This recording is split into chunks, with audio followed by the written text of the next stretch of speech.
नमस्कार, मैं पुष्कर अवस्थी।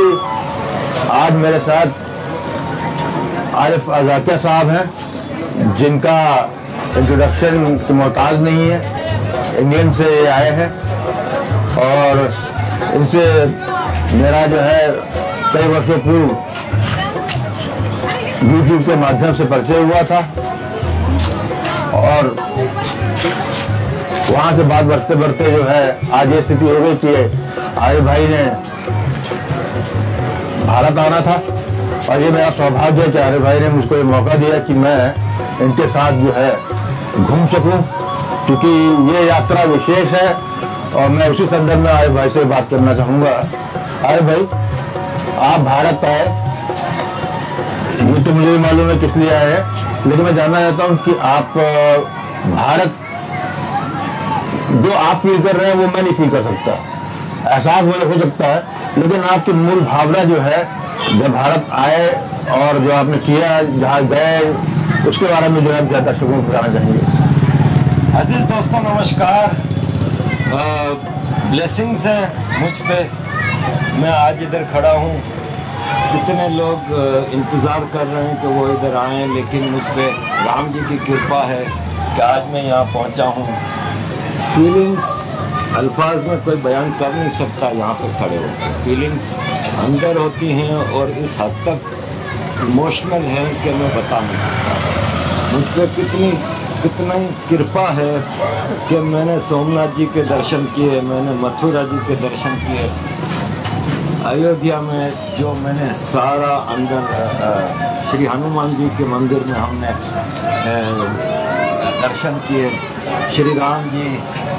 और यहाँ पे जो देख के खुशी होती है कि जो अत्याचार इधर हुए हैं सदियों से, उनमें पहला करेक्शन हुआ है। तो यहाँ ये है वो जगह जिसको कि ये कहते थे कि बाबरी मस्जिद है, और यहाँ देखें यहाँ पे correction of historical blunder, historical atrocity का पहला स्टेप है। ये अभी बहुत कुछ करना बाकी है, लेकिन भारत ये श्री राम जी की जन्मभूमि है और यहाँ पे करेक्शन करना ज़रूरी था।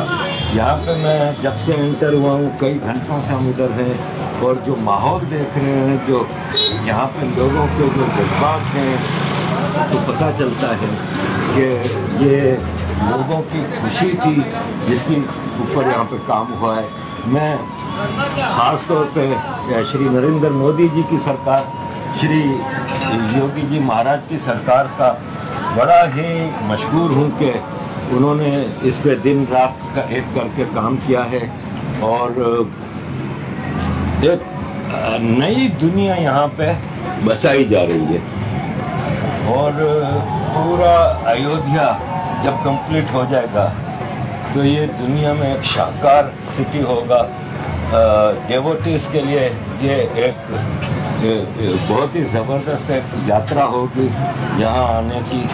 और मैं समझता हूँ कि यहाँ पे जो हमने श्री हनुमान जी के मंदिर में अंदर जाके ये चीज़ें देखी, एक अंदर से एक वो होती है, फीलिंग होती है, जेन्युइनिटी की फीलिंग होती है। ये 1500 साल की बात नहीं हो रही, ये कई हज़ार साल की बात हो रही है। राजा दशरथ का हमने महल देखा, सरयू नदी हमारे सामने है। अब आप देखें ये सरयू नदी यही है जहाँ से राम जी गए थे। ये सब हिस्ट्री हमारी मौजूद है, इसको कोई झुठला नहीं सकता। कोई ये कहते कि जी यहाँ पे राम जी का जन्म हुआ था, तो यहाँ पे चप्पे चप्पे पे राम जी की मोहर लगी है। और ये चप्पा चप्पा कोई 100-200 साल पुराना नहीं है, ये हज़ारों साल पुरानी सारी इतिहास है जो कि जिस के कह रहा है कि ये धरती राम जी की धरती है, माँ सीता माँ की धरती है, लक्ष्मी हनुमान जी के रक्षक है। और आगे हम समझते हैं कि और भी चीज़ें करें, हम भी भारत में हज़ारों ऐसी जगह हैं। आपने इतनी खूबसूरती से जो है अपने उद्गार यहाँ बताए, मैं तो खुद ही, यदि मुझसे भी कहा जाए तो शब्दों में अभिभूत कर सकूँ, अभिव्यक्त कर सकूँ, लेकिन मैं समझ सकता हूँ क्योंकि आप जहाँ से एक तो आप तो भारत की खोज नहीं कर रहे हैं, मेरे ख्याल से आप एक मनसूखा की खोज है आपकी ज्यादा। उसको कोई भी देना चाहे स्वागत है उसका, जो भी चीजें। मैं तो सोचता हूँ कि जब से मैंने आपको 2 साल 3 साल से आपने गोइंग फॉर द रूट्स जिसे कहते हैं, अपनी पहचान की तलाश, जहाँ आपको अद्वत्ता उस गांव ले गई जहाँ पे आपके पिताजी आपको पुर के गए थे। आपको अजक जाकर कैसा लगा? मैं अजक से पहले एक और बात आपको बताना चाहूँगा कि कल मैं आप के साथ मथुरा गया था। वहाँ पे मुझे मंदिर की दीवार के साथ एक और हिस्टोरिकल लंदन नज़र आया। मैं समझता हूँ कि मुसलमानों को जहाँ ये क्लियर एविडेंस मौजूद हो ना, तो ख़ास तौर पर ऐसे मतलब धार्मिक स्थान जहाँ पे जैसे वो श्री कृष्णा जी की धरती है, वो जगहें वॉलंटियरली खाली करके कह देना चाहिए कि ये आप इधर मंदिर बनाएं, यहाँ पे शोभा नहीं देता कि हम इतनी पवित्र जगहों पे अपनी मस्जिदें बनाएं। ये ऐसा ही है कि कोई मक्का में या मदीना में जाके मंदिर बना देगा तो कोई मुसलमान बर्दाश्त करेगा? तो ये जो जगहें हैं, ज्ञानवापी मस्जिद है वाराणसी में शिव जी का स्थान पे, यहाँ तो चले एक करेक्शन हो गई, लेकिन मुसलमानों को अपने तौर पे ये इनिशिएटिव लेना चाहिए कि ये जो चले हज़ारों मंदिर हैं ना हम जो तोड़े गए, उनकी बात नहीं करते, जो वेरी सेक्रेट प्लेसेस हैं, जो कि समझ लें कि हिंदुओं की एक मतलब टोटली अटैचमेंट वाली जगहें हैं, जो भगवानों की जगह हैं, वहाँ से अब वो इनको वॉलंटरली खाली कर देना चाहिए। इसलिए भी कि कुरान कहता है, आप किसी भी मुफ्ती से जाके एक फतवा ले लें कि कब्जे की जगह किसी की इबादत गाह को तोड़ के बनाई गई मस्जिद या नाजायज़ पैसे से बनाई गई मस्जिद हराम है, हराम का लफ्ज़ है। या आप किसी भी मुफ्ती से पूछ लें तो आप जो वहाँ पे नमाज पढ़ते हैं ना ऐसी मस्जिदों में, वो नमाज भी हराम है। तो ये मुसलमानों का फ़र्ज़ है। दूसरा, जुडिशरी और इस्टेब्लिशमेंट का भी काम है कि ऐसे चीज़ों को पीसफुल करेक्शन की जाए। अब आ जाते हैं आजक। आजक मेरे पुरखों की ज़मीन है, हमेशा से मेरे दिल में बसी हुई थी। मैं जहाँ भी जाता हूँ मेरे साथ होती है, क्योंकि मेरा नाम मेरे साथ है। मेरे पिताजी ने हमारा नाम आजक किया इसीलिए चूज़ किया था कि उनको अपना गांव प्यारा था। मैं तो उस गांव में पैदा भी नहीं हुआ, मैं तो वहाँ पे कभी गया तो नहीं था, लेकिन एक अटैचमेंट थी। लेकिन मैं जब वहाँ पे गया हूँ, इसके बाद मैं जितना गर्व फील करता हूँ अपने गांव के ऊपर, जितना मैं बता नहीं सकता। वहाँ के लोगों का जो मान था मेरे ऊपर, जो उन्होंने मोहब्बत लुटाई, वो आउटस्टैंडिंग, वो अनबिलीवेबल मोहब्बत उन्होंने लुटाई।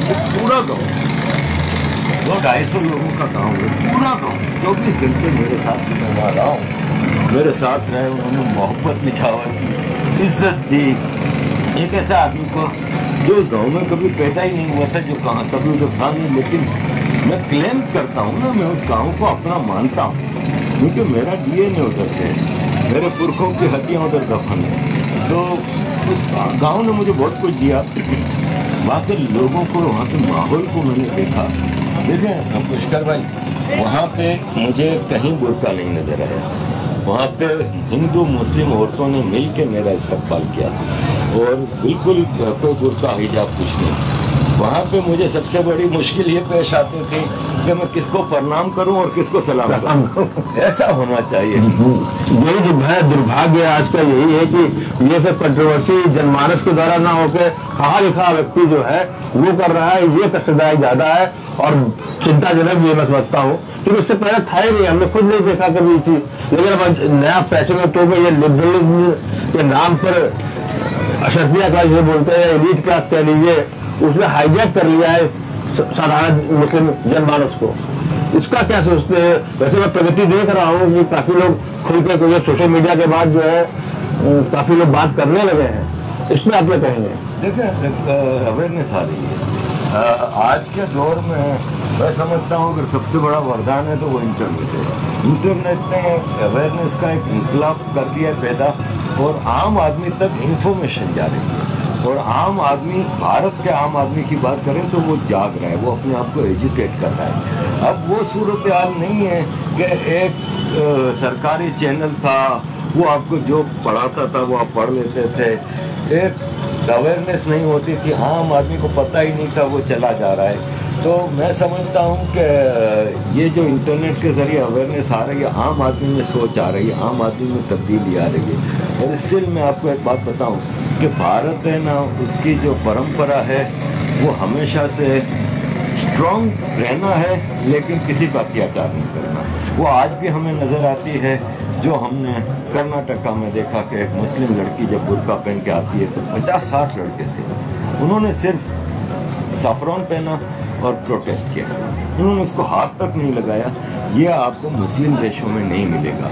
वहाँ पे अगर कोई ऐसी लड़की आके जय श्री राम का नारा लगाती ना तो उसकी टिक्का बोटी हो जाती है। लेकिन ये है, लेकिन अपनी पावर शो की। ये ज़रूरी है कि आप अपने डिफेंस में वायोलेंस के बगैर आगे। बिल्कुल, ये एक हल है। आम आदमी को जागना होगा अपने राइट्स के लिए और अपनी कौम, अपने धर्म, अपने कल्चर, अपनी हेरिटेज को बचाने के लिए यूनाइटेड होना होगा। सबसे ज़रूरी जो चीज़ मैं महसूस करता हूँ वो ये है कि Indian nationalism should prevail over everything. आप हिंदू हैं, मुस्लिम हैं, क्रिश्चियन हैं, सिख हैं, बुद्ध हैं, जैन हैं, पारसी हैं, व्हाटएवर यू आर, एथेइस्ट हैं, आपकी प्रायोरिटी देश है। देश है तो सब कुछ। देश कमज़ोर हो गया, समझे, धर्म भी कमज़ोर हो गया, सब कुछ।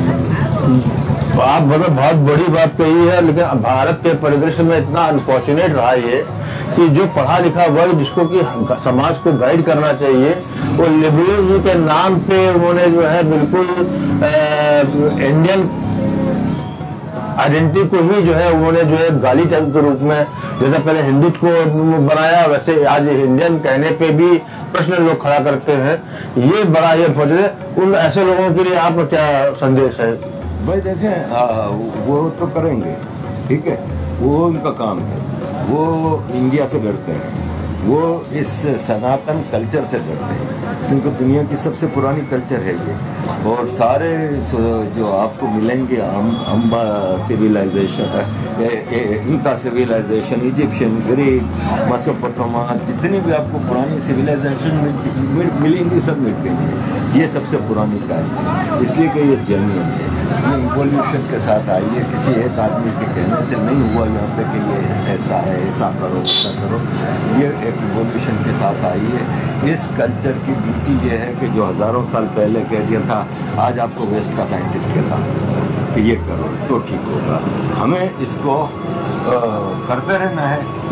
दुनिया कुछ भी कहे, हम गलत नहीं है, हमें करते रहना है। एक्सट्रीमिज्म, क्रिश्चियन एक्सट्रीमिज्म भी हमने देखी है, मुस्लिम एक्सट्रीमिज्म भी हमने देखी है, हिंदू एक्सट्रीमिज्म है ही। हिंदू एक्सट्रीमिज्म, कहीं कोई हिंदू आपको ये कहता मिलेगा कि हाँ भाई तुम भगवान राम की पूजा नहीं करोगे तो जहन्नम में जाओगे? नहीं, यहाँ पे एक्सट्रीमिज्म ना चीज़ ही नहीं है, ये फैक्ट प्रोपेगेंडा है। फैक्ट प्रोपेगेंडा से डर के हमें थोड़ी चुप होना। यही तो जो हिंदुत्व को नहीं समझते या सनातन को लेके उस पर रहते हैं, उनको ये समझ में नहीं आता कि सनातन पूरा विमर्श है, इसमें जो है प्रश्न करने की पूरी आज़ादी है। आप उस पर और उसको संतुष्ट कीजिए। हर वक्त कहता है कि आप उस प्रश्न पे उत्तर लेके संतुष्ट कर लीजिए, कायल कर लीजिए, लेकिन उसमें जो है बाध्यता नहीं है। और इसी को जो है आज के परिप्रेक्ष्य में जो है हम भी, जैसे आप ने इतनी अच्छी तरीके से समझा है इन सब चीजों को, आपके माध्यम से तो मैं सभी मुसलमान भाइयों को कहूँगा, आप विमर्श कीजिए। आपको यदि डाउट है, डर है, कुछ भी है, या कहीं पे किसी तरह की भी, तो जब तक आप हमसे प्रश्न नहीं करेंगे, हमसे हमारा उत्तर नहीं लेंगे, लेकिन प्रश्न ही नहीं करेंगे या उत्तर ही पसंद नहीं करेंगे, तो फिर बात गड़बड़ हो जाती है। और ये हमको तो, मैं तो जरा बात कह रहा था कि हमारा भी दायित्व है, हमको आपकी तरह एक्सट्रीमिस्ट बनना ही नहीं, क्योंकि वो जो है हम आपको बनके हम केवल आपके पर्यावरण बन जाएंगे। हमें आपका अपोजिट होना है, हमें आपका पर्यावरण। देखिए पुष्कर जी, मैं भारत के मुसलमानों से भी ये एक्सपेक्ट करता हूँ कि देखें, ये देश है ना, जितनी लिबर्टी दे रहे हैं ना आम आदमी को, चाहे वो किसी भी धर्म से ताल्लुक रखता हो, ये आपको यूरोप अमेरिका में भी नहीं मिलेगी। यहाँ के मुसलमान को भी पता है कि वो इतना आज़ाद है। जैसे यहाँ की कुछ मुसलमान लिखारियाँ हैं जो इतना फेक और हेट स्पीच बढ़ाती हैं, अगर वो यूरोप में होती ना तो अब तक बंद हो चुके होते। उनके ऊपर हेट स्पीच के केसेस लग गए होते, इनके ऊपर सेमिटिज्म, एंटी सेमिटिज्म, फलान धुमकान वहाँ पे सब होता है। वहाँ पे आप बात करके देखें हॉलोकॉस्ट के खिलाफ, वहाँ पे ये चीज़ें बर्दाश्त नहीं होती, यहाँ पे होती हैं। यहाँ पे जितना मुसलमान को आज़ादी है ना माइनॉरिटी के नाम पे, जितना अपीसमेंट मिला हुआ है, जितना कुछ है, वो मोर देन इनफ है। इनको पता भी है मुसलमानों को। तो भाई अब बहुत हो गया, इस देश को सबको मिल के स्ट्रॉन्ग बनाना है, जब भी इस देश में आप भी स्ट्रॉन्ग हो। यहाँ पे भेदभाव नहीं है धर्म के नाम पे, ना मोदी जी एंटी मुस्लिम है या ना मोदी जी है एक्सट्रीमिस्ट हैं, हिंदू एक्सट्रीमिस्ट, ना योगी जी हैं। मैंने यहाँ पर खुद चल के देखा है, यहाँ तो मुसलमान in every walk of life खुश है, प्रॉस्पेरस है और बढ़ रहा है आगे। कम्युनल लीडर्स के चुंगल से निकलना होगा। कम्युनल लीडर्स का ये है कि वो अपने बच्चों को तो यूरोप अमेरिका भेजते हैं वेकेशन के लिए, पढ़ने के लिए, ब्रांडेड कपड़े इनके बच्चे पहनेंगे, बेहतरीन कॉलेजों में स्कूलों में पढ़ेंगे, लेकिन आम मुसलमान को वो कहते हैं मदरसा कल्चर डेवलप करते हैं। उनको कहते हैं कि ये अल्लाह ने तुम्हारे नसीब में ये लिख दिया कि गरीब लोग। ये चीज़ें नहीं करें, अपने कम्युनल लीडर के चुंगल से निकलें और भारतीय मेन स्ट्रीम में आ जाएं। आप देख लें यहाँ पे मुसलमानों को जो अपॉर्चुनिटी है, आज आप देख लें बॉलीवुड के स्टार देख लें, क्रिकेट में देख लें, कश्मीर के लड़के देख लें, करोड़ों रुपए में कमा रहे हैं।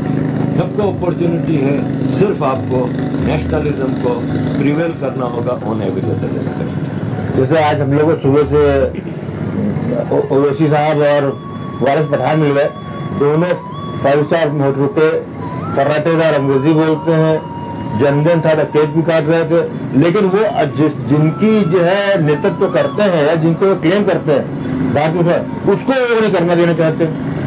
भाई ये देखें, अवैसी के बारे में तो मैं बताता ही रहता हूँ। आज सुबह जब मैं नीचे होटल में उतरा तो वो मेरे साथी बाहर निकल रहा था, तो मेरा दिल तो क्या कि एक बार मैं जाके ऐसे कहूँ कहाँ पर मैं बहुत काशिश देखता हूँ। फिर भाई आपको पता है कि मैं यहाँ पे एक फॉरेनर हूँ, मुझे यहाँ के लोगों को रिस्पेक्ट करनी होती है, तो इसलिए मैं ऐसी कोई नहीं करता कि बदमाशी के साथ।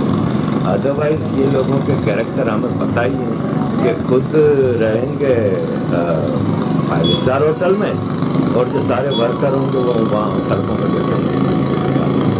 ये ड्रामा है, टकोसला है।